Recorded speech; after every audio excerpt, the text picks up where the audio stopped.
खुलुमबाय आं माइनाव बसुमतारी गिबियावनो बर' रादाब नायगिरि नोंथांमोनखौ आंनि चेनेलाव बरायहरबाय लोगोसे गोजोन फुंबिलिनि गाहाम हामलायथि बावहरबाय नोंथांमोननि थाखाय लानानै फैबाय आं गोदान मोनसे रादाब नोंथांमोना भिडिअखौ अननानै जोबजासिम नायलांदो। दिनैनि गिबि रादाबाव दङ चिरांनि बिजनियाव मोनसे बिखा खामथाव जाथाय सोमजिदों। जोनोम सानाव थांनाय गथ'साया अबथिरा जिउ गोमानायखौ मिथिनो मोननाय जादों। LKG थाखोआव फरायनाय 4 बोसोर बैसोनि बारबि बसुमतारी मुंनि उन्दै गथ'साया हरखाबै गोमादोंमोन। नाथाय दुखुनांथावदि समबारखालि गथ'सानि गोथै देहाखौ दुनालि दैयाव बोखांनो मोन्दों।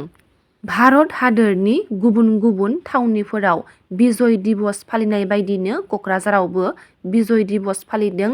इन्डियान आर्मी INF इक'आ बिजय दिवसजों लोब्बा लाखिनानै मैया क'क्राझार सोहोरनि ग्रीन फिल्डनिफ्राय जागायजेननानै बिसमुरिसिम मोनसे बाइक हानजा सुरनाय हाबाफारि बानजायो।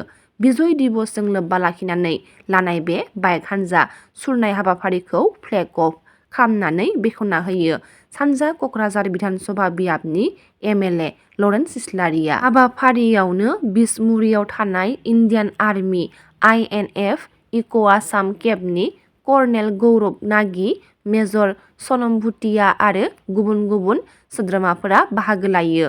मख'जाथावदि मैयानि बे बाइक हानजा सुरनाय हाबाफारियाव फ्राय गं 100सो राइडारफोरा बाहागो लादोंमोन। मैया बिश्वनाथ जिल्लानि सिङाव थानाय बालिजुरि सेन्टाराव फुंनि 5 रिंगासो समाव गंसे हटेलनिफ्राय हारसिङैनो अर जोंखांनायाव गासै गं 7-8सो गलाफोरा अर खामनानै सेवहांगार जानायखौ मिथिनो मोननाय जादों।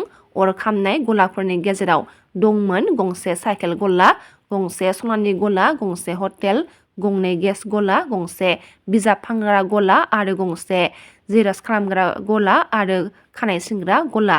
बे गलाफोरा अर खामनायनि जाहोनाव सेवहांगार जाजोबो होनना मिथिनो मोन्दों। बर' हारिनि गेजेराव मोनसे गोजोनथाव आरो गोग्गाथाव खौरां। बर' हारिनिफ्राय गिबि खेब नेसनेल लेभेलाव आइजो रेफारि जागोन 3 बर' आइजोफोरा। मिथिनो मोननाय बायदिब्ला एलिजाबेथ बसुमतारी, पुनम दैमारि आरो साया दैमारिखौ अल इन्डियान फुटबल फेडारेशनआ रेफारि महरै सायख'बाय। बिसोर 3 बर' आइजोफोरा PFI सेलेक्शन ट्रायेलआव बाहागो लादों होनना मिथिनो मोननाय जादों। उदालगुरि जिल्लानि भेरगाव जौगाखां खोन्दोनि टेंकी बस्ती SSB केम्पनिफ्राय सिजुगुरिसिम थांनाय लामाखौ बाला आरो अन्थाइजों फाहामनो थाखाय PNRD बिफाननि SOPDनि 30 लाख रां खरसाजों 2 किल'मिटार लामाखौ फोसाबनाय, नाथाय 1 किल'मिटारल' फोसाबना दोनथ'नो नाजादों होनना आलमा थिखादारा होनना मिथिनो मोननाय जादों। मख'नो गोनांदि थिखादार आलमा बसुमतारिया लामा फोसाबनाय बिबानखौ मोनदोंमोन। आलमा थिखादारनि आबुं जायै खामानिखौ रायजोफोरा खुसि मोनाखै। क'क्राझार जिल्ला बर' थुनलाइ आफाद आरो खोला क'क्राझार गुदि बर' थुनलाइ आफादआ APSC आनजादाव Assam police service junior grade 26 थि मासियाव उथ्रिसार जानो हानायनि नखराव नुजाथिहैनानै मनजित बसुमतारी बिथांखौ बरायहैदों।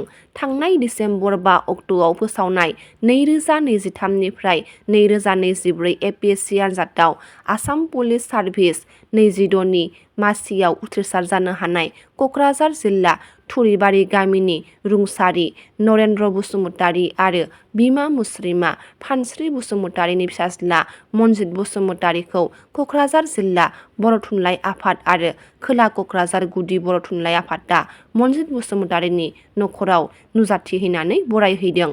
क'क्राझार जिल्ला बर' थुनलाइ आफादनि आफादगिरि मुस्रि बिजेल कुमार बसुमतारी, आसाम पुलिस सार्भिस 26 थि मासियाव उथ्रिसार जानो हानाय मनजित बसुमतारीनि बिदि उथ्रिसार जानो हानाया बर' हारिनि आरो ओनसोलनि गेजेराव गोग्गानाय लाबोनो हानायखौ खौरांनि गेजेरजों गोजोननाय फोरमायथिदों। क'क्राझार सोहोरनि साखाथि जांख्रिथाय फोथार गोदान फ्लाइअभारनि साखाथियाव थानाय क'क्राझार जिल्ला बिजिपिनि मावखुलियाव मैया मोनसे गोनांथार आफादारि जथुमाजों लोगोसे दोलोआव हाबनाय हाबाफारि बानजायो क'क्राझार जिल्ला भारतीय जनता युव मर्चाया गोनांथार आफादारि सावरायनायजों लोगोसे क'क्राझार जिल्लानि गुबुन गुबुन मण्डलफोरनिफ्राय सा 50निबो बांसिन लाइमोनफोरा बिजेपि दोलोआव हाबो होनना मिथिनो मोननाय जादों।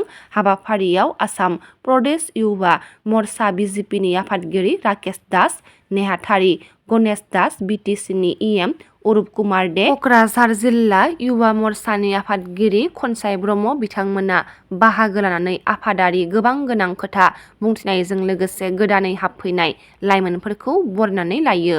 हाबाफारिजोंनो लोब्बा लाखिनानै 5 देहायारि जेंना गोनां सुबुंफोरनो हुइल चेयारबो राननानै होयो क'क्राझार जिल्ला बिजेपि युवा मर्चाया। बिटिआरनि सा 100 दावगालु ना आबादारिफोरनो साफ्रोमनोबो 1 लाख रांनि अनसुंथाइ होदों बिटिआर सोरखारा। गोजोन गोरोबलायनाय आरो अखंडता मोनफिननायनि नोजोरजों आरो बिटिआरनि ना फिसिग्रा आबाद खोन्दोखौ जौगाहोनायनि थांखिखौ सिगांहोनायजों लोब्बा लाखिनानै बिटिआर सोरखारा 4 बोसोर आबुं जानायाव बिटिआरनि सा 100 दावगालु ना आबादारिफोरनो साफ्रोमनोबो 1 लाख रांनि अनसुंथाइ होनायखौ नुनो मोननाय जादों। रादाबा एसेनोसै। गाबोन फिन गोदान रादाब लानानै लोगो मोनगोन। नोंथांमोना भिडिअखौ जोबजासिम नायबायब्ला अन्नानै लाइक, शेयार, कमेन्ट लोगोसे साबस्क्राइब खालामनानै होदो। गोजोन्थों।